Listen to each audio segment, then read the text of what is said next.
Vibha, papers ready हैं? बिल्कुल। Show मी।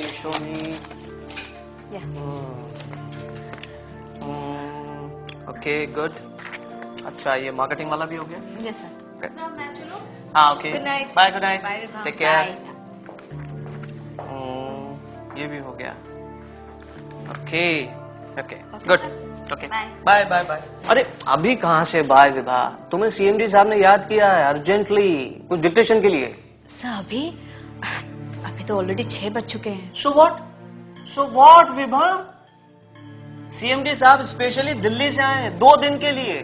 क्या कहोगे उनसे कि शाम के 6 बज गए, मेरा ऑफिस का टाइम खत्म हो गया, ये कहोगी? हाँ सर वो तो ठीक है, लेकिन मुझे घर पहुंचने में बहुत देर हो जाएगी। I am sorry. Come on Vibha, come on. एक दिन देर हो जाएगी तो कुछ नहीं हो जाएगा। And you should consider yourself lucky Vibha कि तुम्हें बुलाया है, स्पेशली तुम्हें। हाँ? और वैसे भी विभा तुम्हारे इंक्रीमेंट का टाइम नजदीक है। मुझे नहीं लगता कि ऐसे में तुम्हें सीएमडी साहब को नाराज करना ठीक होगा। सोच लो, अगर तुम्हें ठीक नहीं लगता तो मैं किसी और को भेज दूं। नहीं सर, इट्स ओके। मैं जाती हूँ। कहाँ मिलेंगे वो? और कहाँ? अपने होटल में। सर होटल में। अरे परेशान क्यों होती हो? मैं हूं ना तुम्हारे साथ, मैं साथ चल रहा हूँ। और वैसे भी सीनियर आदमी है Vibha, just like father figure. Come on, चलो चलो चलो चलो, जल्दी करो जल्दी करो जल्दी करो, देरी हो रही है। हम लोग वैसे ही बहुत देर हो रही है। चलो आ जाओ। हाँ जल्दी आओ।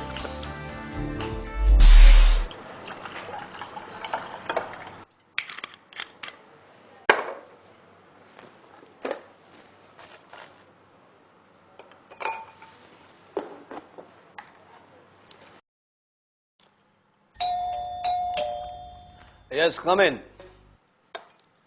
आओ Narang. Good evening sir. Good evening. Hello sir. Hello. तुम्हारा ही इंतजार कर रहा था। But you have to excuse me, कुछ डॉक्यूमेंट्स डिक्टेट करने हैं जो बहुत सीक्रेट है। सीक्रेट? मुझसे भी सर? तुम्हारे से तो खास तौर पर। तुम्हारे खिलाफ तो रिपोर्ट करनी है मुझे। ठीक है सर, तो मैं नीचे लॉबी में वेट कर लेता हूँ।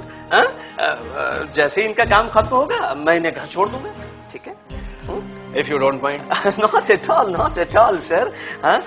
विभा, मैं नीचे बैठा हूँ, तुम काम खत्म करके नीचे आ जाना, मैं तुम्हें घर छोड़ दूंगा। ओके? Excuse me. अरे खड़ी हो अभी तक? बैठ जाओ। It's okay sir. बैठ जाओ, रिलैक्स। बैठ जाओ इट्स ओके।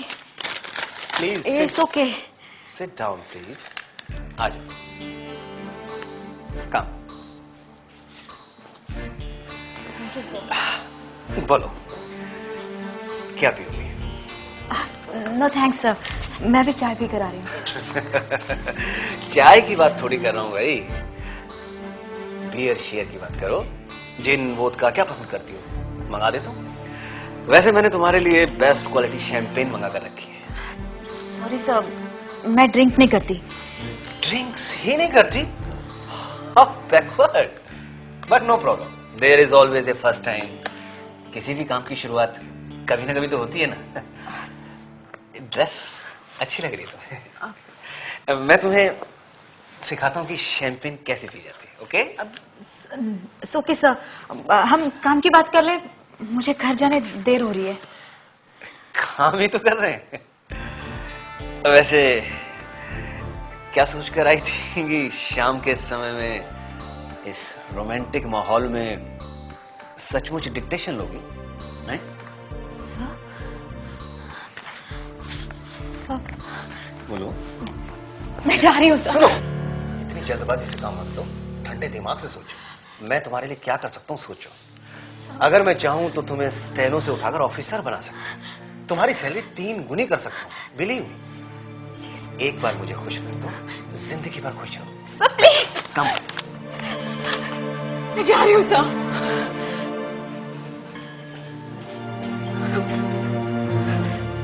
सर हाँ, ऐसे भागी कहाँ जा रही हो? सब वो सीएमडी सर मेरे साथ, मेरा मतलब है। मतलब व्हाट? सीएमडी साहब ने तुम्हें बुलाया और तुम वहां से भाग गए? जाओ जाओ, वापस जाओ विभा। नहीं सर, उनके पास कोई काम नहीं है सर। वो मेरे साथ अजीब अजीब सी बातें कर रहे हैं सर। वो नहीं, बल्कि अजीब सी बातें तुम कर रही हो विभा। बल्कि मैं तो ये कहूंगा कि तुम बेवकूफी की बातें कर रही हो। कोई भी समझदार लड़की ऐसा गोल्डन चांस नहीं छोड़ेगी। अरे उसमें है क्या, छोटी सी तो बात है, उसका इतना पतंगड़ बनाने की क्या जरूरत है? जाओ जाओ, उनके साथ समय बिताओ। अगर सीएमडी साहब खुश हो गए तो तुम लाइफ लॉन्ग खुश रहोगे विभा। जाओ।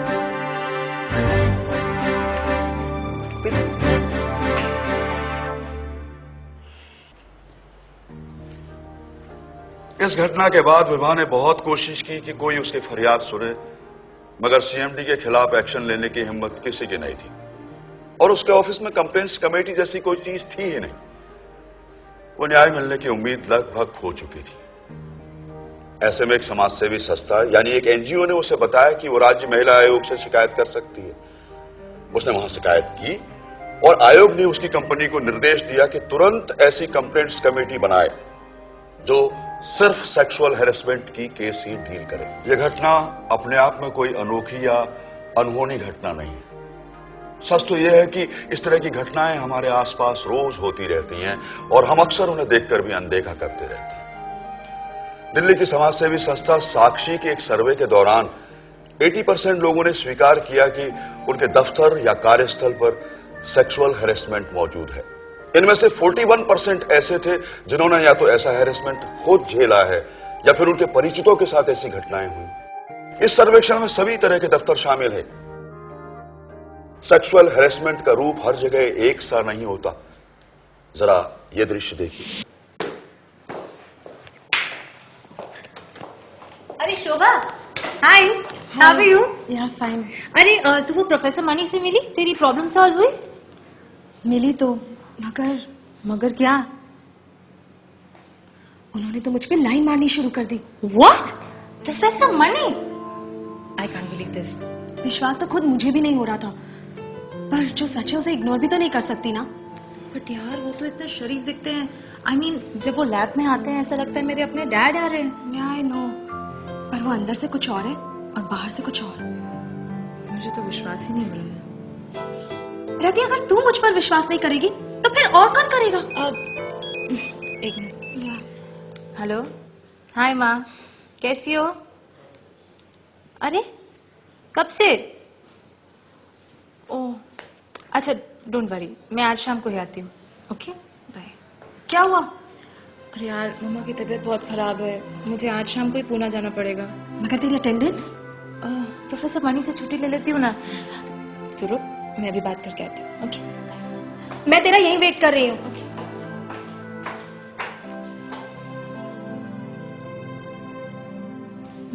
मे आई कम इन सर? कौन, रति? Yes sir. अरे आओ आओ, बैठो बैठो बैठो। Thank you sir. रिसर्च कैसे चल रहा है तुम्हारा? Good sir. गुड। काम कहाँ तक आगे बढ़ा?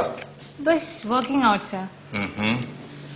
बोलो, कोई खास वजह है? यस सर, एक्चुअली मेरी मम्मा की तबीयत ठीक नहीं है, तो मुझे 2-3 दिन के लिए पुणे जाना पड़ेगा। तो तुम्हें तुम्हारे अटेंडेंस की चिंता है, राइट? Yes sir. देखो रति, जब तक मैं यहाँ हूँ तुम्हें किसी भी चीज की कोई चिंता करने की जरूरत नहीं। न मार्क्स की, न अटेंडेंस की या और कोई बात। Okay sir. तुम चाहो तो तुम्हारा आधा थीसिस भी मैं लिख दूं। सर अरे इतनी शर्मा क्यों रही हो? रति नाम है तुम्हारा। हाँ, रति का मतलब जानती हो ना? Sir please sir. प्लीज क्या? रति का मतलब नहीं जानती हो तो मैं तुम्हें बता देता हूँ। रति सर प्लीज सर। यह भी एक रूप है सेक्सुअल हैरेसमेंट का। इनफैक्ट सुप्रीम कोर्ट ने 1997 में Vishakha and others versus the state of Rajasthan and others के केस में जो गाइडलाइंस दी थी, उनके मुताबिक सेक्सुअल हैरेसमेंट के कई तरीके हैं, जिनमें से मुख्य 5 हैं। शारीरिक संपर्क या उसकी कोशिश, धमकी या लालच देकर सेक्सुअल फेवर्स मांगना, सेक्सुअल अर्थ लिए हुए ताने कसना, अश्लील पुस्तकें या पत्रिकाएं दिखाना और कोई भी अन्य शारीरिक, शाब्दिक व सांकेतिक व्यवहार जो दूसरे को बुरा लगे। सुप्रीम कोर्ट की यह गाइडलाइन सरकारी दफ्तरों पर तो अप्लाई होती ही है, साथ साथ पब्लिक सेक्टर कंपनियों, प्राइवेट सेक्टर कंपनियों, फैक्ट्रीज, हॉस्पिटल्स और इस तरह की सभी जगहों पर भी लागू होती है। यही नहीं, अगर कोई महिला काम के सिलसिले में ऑफिस से बाहर कहीं गई हो और वहां उसके साथ ऐसी कोई घटना हो जाए तो वो भी इन गाइडलाइंस के दायरे में आएगी, जैसे विभा के साथ होटल में हुई घटना। अगर किसी दफ्तर में ऐसा मैकेनिज्म मौजूद ना हो तो वहां काम कर रही महिलाओं को मांग करनी चाहिए कि ऐसा मैकेनिज्म जल्दी से जल्दी क्रिएट किया जाए। मगर कई बार महिलाएं सेक्सुअल हैरेसमेंट का शिकार होकर भी उसकी शिकायत नहीं करती हैं, जैसा कि इस केस में हुआ।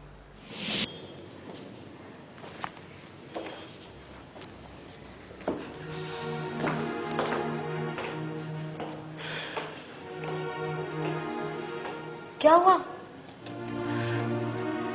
तो सही कह रही थी शोभा, उस प्रोफेसर मनी ने मेरे साथ भी वही हरकत की।